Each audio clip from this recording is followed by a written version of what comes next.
Halo guys, welcome to my channel.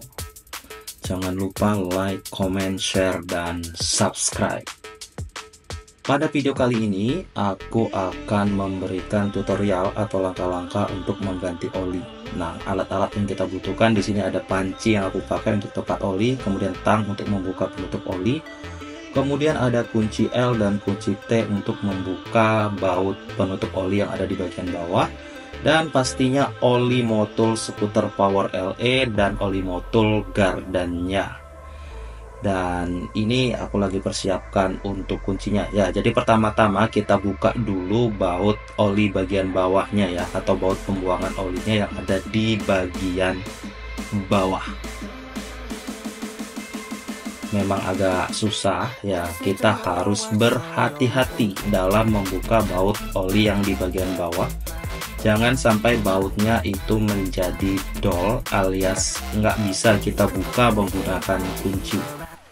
Nah, kemudian untuk mengencangkannya juga itu harus hati-hati supaya tidak dol nanti drat di drat di mesinnya itu gitu. Kalau sudah dol nanti kita akan kesusahan karena nanti pasti akan terjadi kebocoran. Dan untuk di bagian bawahnya itu ditatakin dengan panci ya, atau di wadah menggunakan panci oli kotornya supaya tidak tercecer ke lantai. Dan kemudian selanjutnya kita buka juga untuk penutup oli bagian di bagian gardan ya. Kita buka.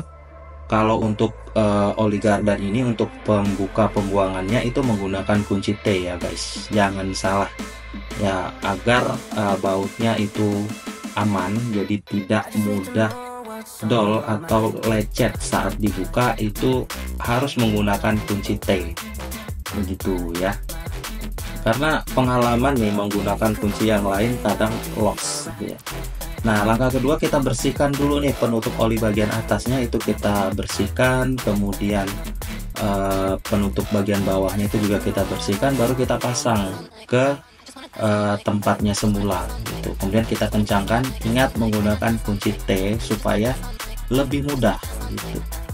Nah, langkah yang berikutnya kita tinggal masukkan oli gardannya dulu ke dalam gearboxnya ya, atau gearnya. Nah, kita potong dulu tutupnya, jangan banyak-banyak ya untuk memotong muncungnya ini ya. Kemudian kita langsung tuangkan aja sambil ditekan-tekan ya, supaya olinya itu cepat turun ke bawah. Nah, setelah dirasa cukup ya, dan oli yang ada di kemasan itu sudah habis ya, langsung aja nih kita tutup.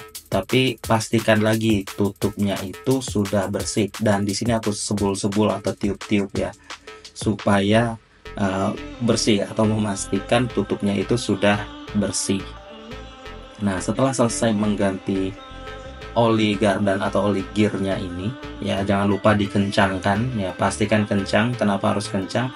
Supaya nanti air saat kita mencuci motor atau saat motor kita terkena hujan, air yang jatuh di atas tutup itu tidak merembes masuk ke dalam begitu ya. Pastikan ini benar-benar kencang ya, jangan sampai nanti malah gearboxnya ini atau di bagian gardannya ini rusak. Nah, selanjutnya setelah dipastikan nih di oli mesin ini udah nggak ada yang menetes lagi. Nah, di sini kan nggak pakai kompresor ya untuk membersihkannya. Kalau untuk hasil yang lebih bagus itu kalian bisa diamkan aja selama 1 malam nih terbuka gitu, jadi biar dia kering gitu. Nah, setelah itu barulah kita tutup baut pembuangan oli bagian bawahnya ya. Ingat, jangan terlalu kencang dan jangan pula kendor, supaya nanti tidak, kalau kendor kan nanti dia rembes tuh olinya ke bawah gitu. Ingat, jangan terlalu kencang. Kalau kencang nanti pas saat kita buka kembali atau saat akan mengganti oli lagi, itu kita akan kesusahan untuk untuk membukanya. Nah, kemudian karena nggak ada corong ya untuk masukin ke olinya, aku pakai oli kemasan oli gardan tadi sebagai corongnya untuk memasukkan oli ke mesin ya. Nah, tapi pastikan juga di bagian corongnya ini sudah bersih gitu ya. jadi bersih nih, jadi nggak ada sisa oli gardan tadi yang tersisa di kemasannya tadi. Nah, setelah dipastikan bersih, barulah kita tuangkan olinya ke dalam mesin secara perlahan ya, karena kan kemasan oli gardan tadi yang bagian pucuknya itu lubangnya nggak terlalu besar. Lain hal kalau kita pakai corong. Kalau pakai corong kan lubangnya lumayan besar tuh ya. Nah, tuangkan secara perlahan, jangan buru-buru ya, jangan buru-buru, malah nanti olinya bakalan tumpah. Sekalipun aku sudah sering ya mengganti oli motorku sendiri, tapi aku kadang kebingungan nih guys ya, saat buka baut oli yang bagian bawah, kadang kebalik, harusnya dikendorkan malah dikencengkan gitu. Nah, sekarang ini aku ingat-ingat lagi, kalau untuk membukanya itu diputar ke kanan, kalau untuk mengencangkan itu diputar ke kiri.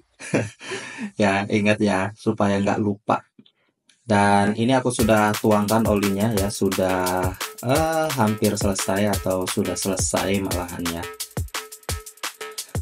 Kemudian aku akan tutup menggunakan penutup olinya, tapi pastikan juga ini tutup olinya ini udah bersih. Nah, di sini aku bersihkan pakai tisu, dilap-lap, tapi jangan terlalu kencang, takutnya nanti malah tisunya nempel di tutupnya itu.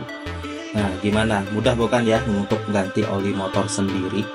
Ya, jadi nggak perlu ke bengkel lagi. Dan pastinya biayanya lebih murah dibandingkan kita mengganti ke bengkel. Ya, kalau ke bengkel oli motor untuk tipe ini ya aku kurang tahu ya harganya. Tapi yang pasti biayanya bakal lebih besar dibandingkan mengganti sendiri. Oke, sekian video kali ini. Jangan lupa like, komen, dan subscribe. Sampai jumpa di video aku berikutnya. Thank you. I just need to know what's on your mind.